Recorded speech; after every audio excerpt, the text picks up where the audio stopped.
Selamat datang di tepi langit, jauh di atas awan, di mana udaranya tipis dan gunung-gunung menyentuh bintang, terbentang sebuah negeri yang diselimuti misteri, spiritualitas, dan bisikan kontroversial. Inilah Tibet, sang atap dunia. Selama berabad-abad, para pelancong telah kembali dari dataran tinggi yang beku ini dengan kisah-kisah yang menentang logika modern.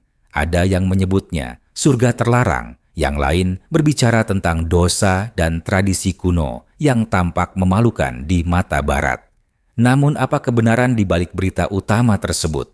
Apakah ini negeri dengan keinginan tersembunyi atau benteng iman yang tak tergoyahkan? Hari ini kita melakukan perjalanan jauh ke dalam pegunungan Himalaya untuk mengungkap realitas kehidupan di Tibet. Dari Menara Emas Lhasa hingga kamp nomaden terpencil, di mana seorang wanita mungkin menikahi 3 saudara laki-laki, kita menjelajahi budaya, di mana kelangsungan hidup dan pengabdian berjalan beriringan. Bersiaplah untuk menantang persepsi Anda saat kita menemukan mengapa Tibet adalah negeri iman, bukan dosa. Di manakah Tibet berada? Untuk benar-benar memahami misteri perjalanan kita, pertama-tama kita harus melihat peta dan kemudian melihat lurus ke atas. Pernahkah Anda bertanya-tanya bagaimana rasanya berdiri di kutub ketiga bumi yang sesungguhnya? Terletak di jantung Asia, di sisi utara Himalaya, dataran tinggi Tibet adalah raksasa geografis yang melampaui imajinasi.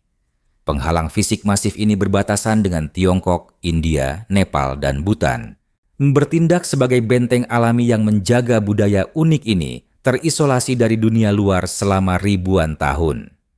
Membentang lebih dari 2,5 juta kilometer persegi, ini adalah hutan belantara dataran tinggi yang luas, hampir 5 kali ukuran Prancis, namun tetap menjadi salah satu tempat yang paling jarang penduduknya di planet ini. Namun inilah masalahnya. Ia berada pada ketinggian rata-rata lebih dari 13.000 kaki di atas permukaan laut, menjadikannya wilayah tertinggi di bumi. Karena dikelilingi oleh puncak-puncak tertinggi di planet kita, termasuk Gunung Everest yang perkasa, ia berada dalam bayangan hujan permanen. Ini berarti bahwa sementara wilayah Asia Selatan lainnya terendam hujan monsun yang lebat, Tibet tetap menjadi gurun dataran tinggi yang bermandikan sinar matahari dan tersapu angin. Atmosfer di sini adalah sebuah karakter tersendiri, tipis dan tak kenal ampun. Dengan oksigen 40% lebih sedikit daripada di permukaan laut, setiap napas yang Anda hirup adalah pengingat yang konstan dan berdenyut akan kekuatan dataran tinggi tersebut.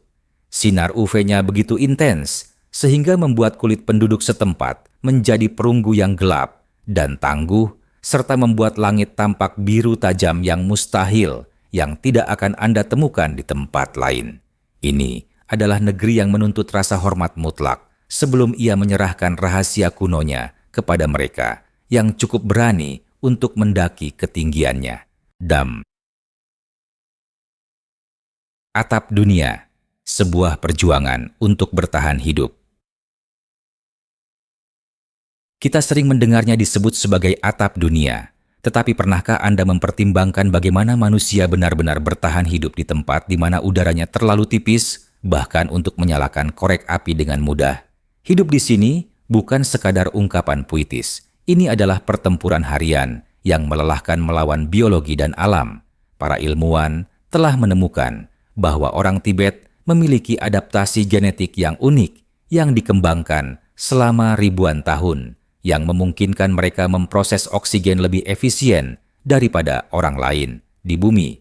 Namun, bahkan dengan keunggulan biologis, bentang alamnya adalah sebuah paradoks antara keindahan yang menakjubkan dan kekejaman yang tak kenal ampun. Anda akan menatap danau-danau berwarna pirus seperti Yamdrok, yang tampak seperti kepingan langit yang jatuh, namun tanah di sekitarnya seringkali gersang, berbatu, dan membeku hampir sepanjang tahun. Pertanian adalah kemewahan yang langka dan berharga di lingkungan ini. Hanya di lembah-lembah rendah yang terlindungi, tanaman tangguh seperti jelai dataran tinggi, makanan pokok utama masyarakat Tibet, dapat tumbuh dengan sukses. Sepanjang sejarah, orang-orang di sini hidup sebagai nomaden, mengikuti kawanan yak dan domba mereka, melintasi padang rumput Ciangtang yang luas dan tanpa pepohonan. Kekayaan mereka tidak diukur dalam rekening bank atau mobil mewah, tetapi dalam kesehatan ternak mereka dan kemampuan luar biasa mereka untuk bertahan di musim dingin, di mana suhu secara teratur merosot hingga minus 30 derajat Celcius. Di dunia ini, perdagangan adalah urat nadi utama. Dari jalan kuda teh kuno hingga perdagangan skala kecil modern, orang Tibet adalah ahli dalam memindahkan barang melintasi medan yang akan menghancurkan kendaraan modern dalam hitungan jam. Ini adalah kehidupan dengan ketabahan dan ketangguhan murni, di mana setiap matahari terbit dianggap sebagai kemenangan yang sulit diraih atas alam. Agama, jantung masyarakat yang berdenyut. Sekarang, mari kita melangkah ke dalam kabut spiritual yang mendefinisikan jiwa bangsa ini. Di Tibet, tidak ada pemisahan antara iman dan kehidupan sehari-hari. Keduanya adalah satu kesatuan. Pernahkah Anda melihat tempat di mana dunia spiritual terasa nyata, seperti tanah di bawah kaki Anda? Buddhisme Tibet adalah jalinan realitas di sini. Ini adalah cabang Buddhisme Vajrayana yang unik dan kompleks, berpadu indah dengan tradisi Bon kuno yang bersifat perdukunan yang sudah ada jauh sebelum ajaran Buddha tiba. Saat kita berjalan melewati desa atau celah gunung manapun, Anda akan mendengar gumaman ritmis berfrekuensi rendah Om Mani Padme Hum yang dibisikkan oleh para tetua saat mereka berjalan. Anda akan melihat roda doa, silinder besar berisi ribuan doa tertulis yang diputar searah jarum jam oleh tangan-tangan yang lewat untuk melepaskan berkah ke udara. Para biksu dan lama yang Anda lihat bukan sekadar tokoh agama. Mereka adalah pembimbing masyarakat, dokter, filsuf, dan penjaga sejarah. Biara-biara besar, seperti Drepung atau Sera, dulunya adalah kota universitas besar yang menampung puluhan ribu pencari kebenaran. Setiap ritual keagamaan adalah luapan sensorik, dengungan rendah dan serak dari terompet tembaga panjang, aroma dupa juniper yang menyengat, dan cahaya hangat yang berkedip-kedip dari ribuan lampu mentega yak.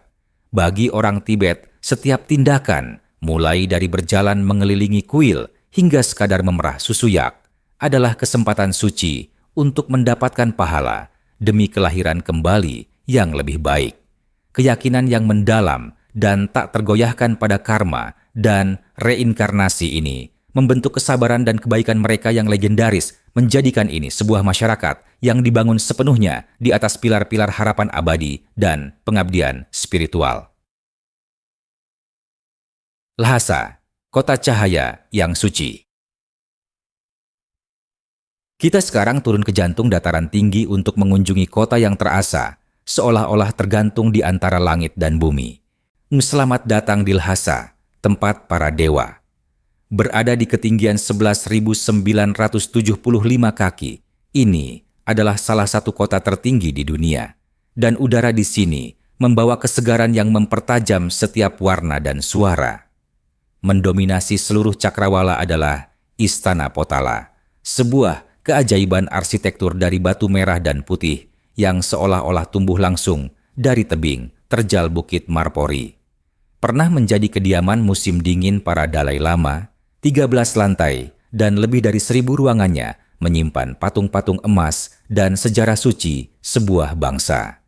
Namun tahukah Anda bahwa detak jantung Lhasa yang sebenarnya tidak ditemukan di istana, melainkan di jalan-jalan di bawahnya?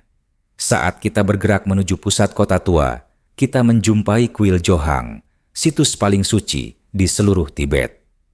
Mengelilingi kuil tersebut adalah sirkuit Barhor, sebuah jalan setapak kuno yang sempit, di mana udaranya pekat dengan aroma dupa dan suara langkah kaki yang menyeret. Di sini, Anda akan menyaksikan salah satu tampilan iman manusia yang paling kuat, para peziarah yang bersujud. Mereka adalah peziarah yang telah menempuh perjalanan ratusan, terkadang ribuan, mil dengan berjalan kaki, mengukur setiap jengkal jalan dengan panjang tubuh mereka sendiri, Mereka meluncur maju dengan tangan dan lutut berulang kali, didorong oleh pengabdian yang hampir tidak masuk akal bagi pikiran modern. Lhasa, saat ini adalah perpaduan yang mempesona antara yang kuno dan yang baru. Anda akan melihat pemuda Tibet dengan sepatu kets trendy berjalan berdampingan dengan pengembara yang mengenakan jubah kulit domba tradisional. Ma ini adalah tempat di mana abad ke-7 dan abad ke-21 tidak hanya hidup berdampingan, mereka menari bersama.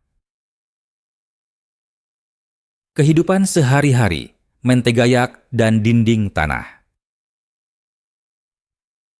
Pernahkah Anda bertanya-tanya seperti apa pagi hari yang biasa bagi sebuah keluarga yang tinggal di atap dunia? Untuk mengetahuinya, kita harus melangkah ke dalam rumah tradisional Tibet.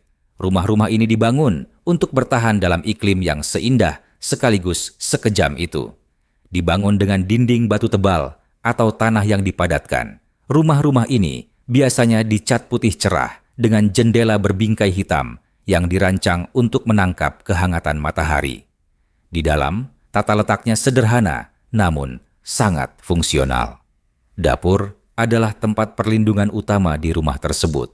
Berpusat di sekitar tungku besi besar berbahan bakar kotoran yak yang dikeringkan. Jangan biarkan hal itu mengejutkan Anda. Di negeri yang hampir tidak ada pohon, kotoran yak adalah sumber daya berharga yang terbakar dengan sangat panas dan bersih, menyediakan satu-satunya sumber panas untuk melawan angin Himalaya yang menggigit. Pola makan di sini adalah contoh utama dalam bertahan hidup. Anda tidak akan menemukan banyak sayuran segar di ketinggian ini. Sebaliknya, kehidupan ditopang oleh lemak dan protein. Kita harus mencoba pocha atau teh mentegayak. Bagi seorang pelancong, minuman ini seringkali mengejutkan sistem tubuh. Rasanya asin, berminyak, dan kental, lebih mirip sup panas daripada teh. Namun bagi penduduk setempat, ini sangat penting untuk hidrasi dan asupan kalori di udara yang tipis.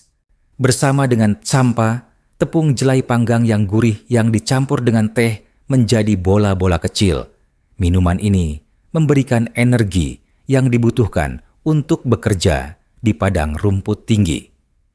Keluarga-keluarga di sini sangat erat, seringkali terdiri dari 3 atau 4 generasi di bawah satu atap. Kehidupan di sini mengikuti ritme yang lambat, didikte oleh pergerakan matahari dan kebutuhan hewan ternak daripada detak jam digital. Kekuatan dan keanggunan wanita Tibet. Sekarang, mari kita bicara tentang orang-orang luar biasa yang menjaga roda masyarakat ini tetap berputar.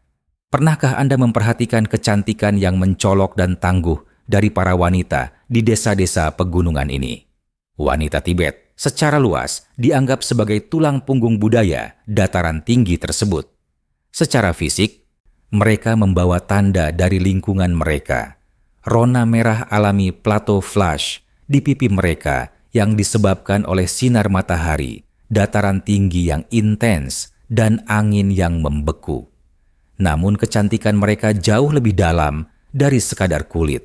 Mereka dikenal karena kemandirian mereka yang gigih dan kedudukan sosial yang luar biasa. Dalam banyak budaya tradisional Asia, sejarah telah didominasi oleh laki-laki. Tetapi di Tibet, secara historis, wanita memegang kekuasaan yang signifikan baik di pasar maupun di rumah. Jika Anda mengunjungi pasar lokal, Anda akan melihat wanita berada di garis depan dengan terampil merundingkan harga perhiasan perak, karpet tenunan tangan, atau hewan ternak. Mereka pragmatis, vokal, dan sangat pekerja keras. Pada pakaian tradisional mereka, sama mengesankannya. Gaun lilit panjang yang disebut chuba dilengkapi dengan pangden, celemek bergaris tenunan tangan berwarna cerah yang menandakan bahwa seorang wanita telah menikah.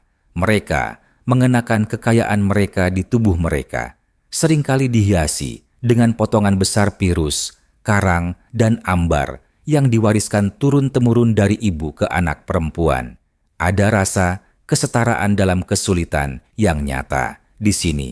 Karena bertahan hidup sangat sulit, tenaga setiap orang dihargai secara setara, dan seorang wanita Tibet memiliki kemungkinan yang sama untuk terlihat memimpin karavan yak melintasi celah gunung yang berbahaya, seperti halnya dia mengelola keuangan bisnis modern di kota. Adalah membongkar mitos tentang dosa di dataran tinggi. Saat kita menyelami lebih dalam misteri dataran tinggi ini, kita harus menanggapi berita utama provokatif yang sering menyelimuti wilayah ini. Anda mungkin pernah melihat cerita sensasional di internet atau mendengar bisikan tentang Tibet sebagai negeri dosa, di mana keinginan kuno yang eksotis mengesampingkan moralitas modern. Namun pernahkah Anda berhenti sejenak untuk bertanya, dari mana cerita-cerita ini berasal? Banyak dari kisah-kisah ini sebenarnya berakar pada kesalahpahaman mendalam tentang keramahan Tibet dan keterbukaan budaya mereka yang unik. Secara historis, karena lingkungannya sangat mematikan, orang Tibet mengembangkan kode kebaikan yang hampir tak tertandingi. Bagi seorang pengembara, orang asing bukanlah ancaman. Mereka adalah tamu yang dikirim oleh karma. Di masa lalu, ini berarti menawarkan tempat tidur terhangat, makanan terbaik, dan percakapan yang mendalam serta intim kepada pelancong, isyarat yang sering disalahartikan oleh penjelajah barat awal melalui lensa yang sangat seksual. Kenyataannya, jika Anda melihat lebih dekat, Anda akan menemukan bahwa masyarakat Tibet adalah salah satu yang paling disiplin secara spiritual di bumi. Konsep dosa atau dikpa ditanggapi dengan sangat serius, tetapi tidak didefinisikan oleh tabu-tabu barat. Bagi orang Tibet, dosa terbesar adalah keserakahan, berbohong, dan menyakiti makhluk hidup apapun, bahkan serangga kecil sekalipun. Ide sensasional bahwa wanita mengabdikan diri kepada orang asing dengan cara yang memalukan sebagian besar adalah mitos yang lahir dari catatan perjalanan umpan klik. Clickbait. Apa yang sebenarnya akan Anda temukan adalah tingkat keanggunan yang tulus dan tanpa pamrih yang bisa terasa luar biasa bagi orang luar yang sinis. Pengabdian mereka bukanlah undangan fisik, melainkan undangan spiritual, undangan untuk menyaksikan kehidupan di mana hati terbuka lebar seperti langit biru yang luas di atas. Poliandri, rahasia berbagi suami. Namun, ada satu tradisi yang terus mengejutkan dunia. Dan ini bukan mitos, ini adalah masalah kelangsungan hidup. Pernahkah Anda mendengar tentang pernikahan di mana satu wanita menikah dengan 3 atau 4 pria pada saat yang sama? Ini adalah poliandri fraternal. Praktik seorang wanita menikahi semua saudara laki-laki dalam satu keluarga. Meskipun ini mungkin terdengar seperti pengaturan yang berdosa atau memalukan bagi kita, ini sebenarnya adalah strategi ekonomi kuno yang brilian. Begini, di dataran tinggi yang keras, lahan pertanian lebih berharga daripada emas. Jika seorang ayah dengan 3 anak laki-laki membagi sebidang tanah kecilnya di antara mereka, potongan-potongan itu pada akhirnya akan menjadi terlalu kecil untuk menghidupi satu keluarga. Dengan membuat semua saudara laki-laki menikahi satu istri, tanah keluarga tetap menyatu, memastikan kekayaan dan kelangsungan hidup keluarga untuk generasi berikutnya. Dalam rumah tangga ini, sang wanita bertindak sebagai CEO yang tak terbantahkan. Dia mengelola dinamika keluarga yang kompleks, mendelegasikan tugas kepada para suaminya. Mungkin satu orang mengelola tanaman, yang lain bepergian untuk berdagang, dan yang ketiga menjaga ternak di gunung. Anak-anak dari persatuan ini memperlakukan semua saudara laki-laki tersebut sebagai ayah mereka, menciptakan unit keluarga kolektif yang sangat kokoh. Meskipun praktik ini menjadi semakin langka di daerah modern yang terurbanisasi, praktik ini masih berkembang pesat di kantong-kantong terpencil di Himalaya. Ini tidak didorong oleh nafsu atau dosa, melainkan oleh kebutuhan pragmatis yang dingin. Ini adalah bukti dari semangat Tibet. Mereka bersedia mendefinisikan ulang struktur cinta dan keluarga. Jika itu berarti anak-anak mereka akan memiliki cukup makanan di gunung, di mana tidak ada yang tumbuh dengan mudah. Pariwisata dan angin perubahan modern. Tibet bukan lagi negeri terlarang yang diselimuti isolasi total. Pernahkah Anda bertanya-tanya bagaimana dunia modern mengubah tempat perlindungan kuno ini? Sejak selesainya kereta api Qinghai Tibet, proyek kereta api tertinggi dan paling ambisius dalam sejarah manusia, pintu-pintu menuju dataran tinggi telah terbuka lebar. Saat ini, jutaan turis datang setiap tahun, membawa serta ponsel pintar, mode global, dan rasa lapar akan pengalaman yang autentik. Arus masuk orang luar ini telah membawa gelombang transformasi yang kompleks. Di satu sisi, Tibet baru menikmati jalan yang lebih baik, rumah sakit modern, dan ekonomi yang berkembang pesat yang telah mengangkat banyak orang keluar dari kemiskinan nomaden. Anda sekarang akan melihat menara 5G berdiri di dekat stupa kuno dan hotel mewah yang menghadap ke Danau Suci.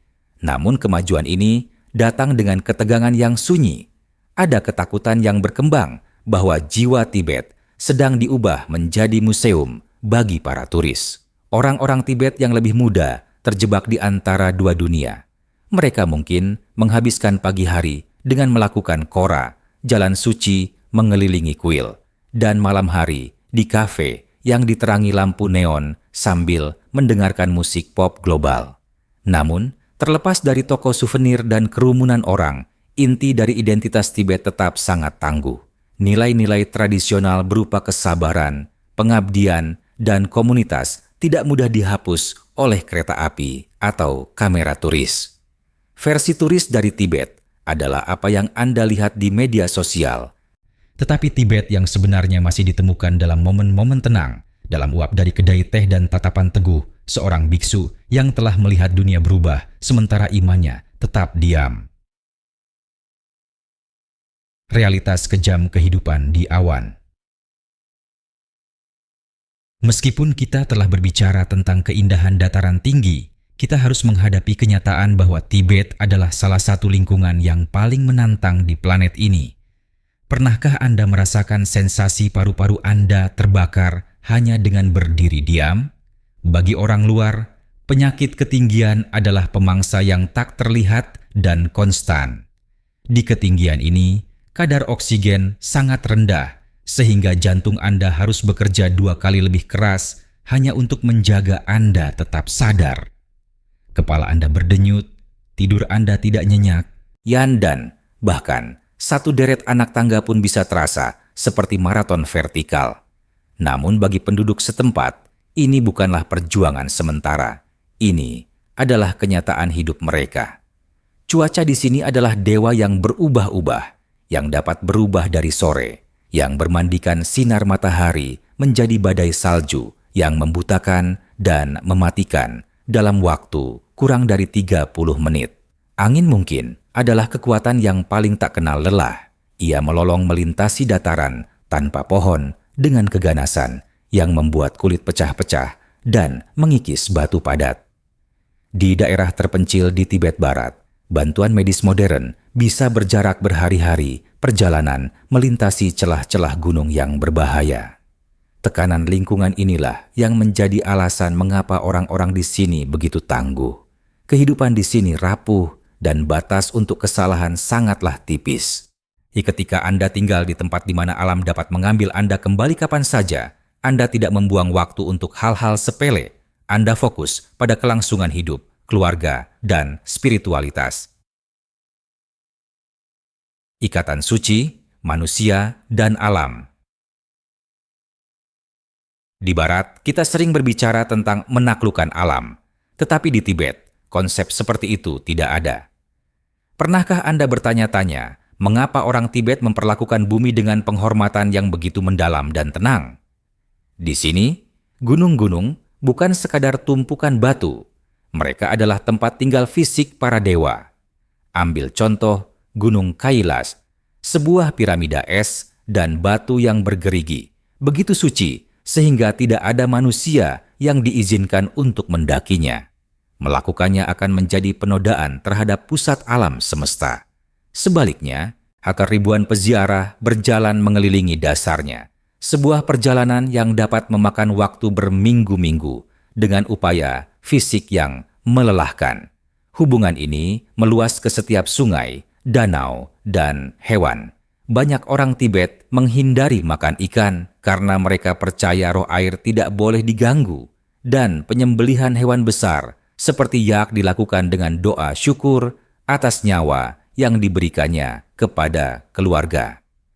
Mungkin contoh yang paling mencolok dari ikatan ini adalah pemakaman langit.